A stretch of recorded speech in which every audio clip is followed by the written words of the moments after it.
ರೀ, ಇನ್ನೇನ್ ಕೆಲವೇ ದಿನಗಳಲ್ಲಿ SSLC ರಿಸಲ್ಟ್ ಬಂದ್ಬಿಡುತ್ತೆ. ನಮ್ಮ ಮಗನ್ನ ಯಾವ ಕಾಲೇಜಿಗೆ ಸೇರ್ಸ್ಬೇಕು ಅಂತ ಗೊತ್ತೇ ಆಗ್ತಿಲ್ವಲ್ಲ ರೀ. ಹೌದು ಕಣೆ, ನನಗೂ ಅದೇ ಚಿಂತೆ ಆಗ್ಬಿಟ್ಟಿದೆ. ಎಲ್ಲಾ ಕಾಲೇಜ್ನವರು ನಮ್ಮಲ್ಲಿ ಅದು ಇದೆ ಇದು ಇದೆ ಅಂತ ಕಾಲ್ ಮಾಡಿದ್ದು. ಬಟ್ ನನಗೆ ಶಿಕ್ಷಣದ ಜೊತೆ ಒಂದು ಒಳ್ಳೆ ಸಂಸ್ಕಾರ, ಕ್ರಿಯಾಶೀಲತೆ ಹೇಳ್ಕೊಡುವಂತ ಕಾಲೇಜ್ ಬೇಕಾಗಿದೆ. ಇರು, ನನ್ನ ಫ್ರೆಂಡ್ ಸೃಜನ್ ಕೇಳೋಣ.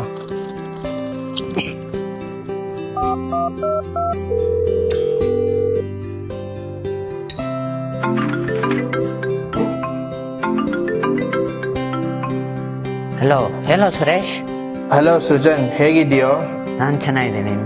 ಮರ್ತೇನಪ್ಪ ನಮ್ನೆಲ್ಲ? ಇಲ್ಲಪ್ಪ. ನಿನ್ನಿಂದ ಒಂದು ಸಹಾಯ ಆಗ್ಬೇಕಾಗಿದೆ. ಏನ್ ಹೇಳು. ಈ ಯಶವಂತಪುರ, ಮತ್ತಿಕೆರೆ ಮತ್ತು ಮಲ್ಲೇಶ್ವರಂ ಈ ಭಾಗದಲ್ಲಿ ಯಾವ್ದಾದರೂ ಒಂದು ಒಳ್ಳೆ ಶಿಕ್ಷಣದ ಜೊತೆ ಸಂಸ್ಕಾರ ಹೇಳಿಕೊಡುವಂತ ಕಾಲೇಜ್ ಇದೆಯಾ? ಅಯ್ಯೋ ಅಷ್ಟೇನಾ? ಅದಕ್ಕೆಲ್ಲ ಯಾಕೋ ಟೆನ್ಷನ್ ತಗೊಂತೀಯ? ನಮ್ಮ ಮನೆ ಹತ್ರನೇ ಇಲ್ವಾ, ಮತ್ತಿಕೆರೆ ಬಸ್ ಸ್ಟಾಪ್ ಇದ್ರ ನಡೆ ರಾಯಲ್ ಕಾಲೇಜು. ಅಲ್ಲಿ ಎಜುಕೇಶನ್ ಜೊತೆ ಕ್ರಿಯೇಟಿವಿಟಿ ಮತ್ತೆ ನಾಲೆಜ್ ತುಂಬಾ ಇಂಪಾರ್ಟೆನ್ಸ್ ಕೊಡ್ತಾರೆ.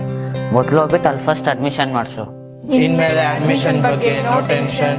Mattikere Royal College is the only solution.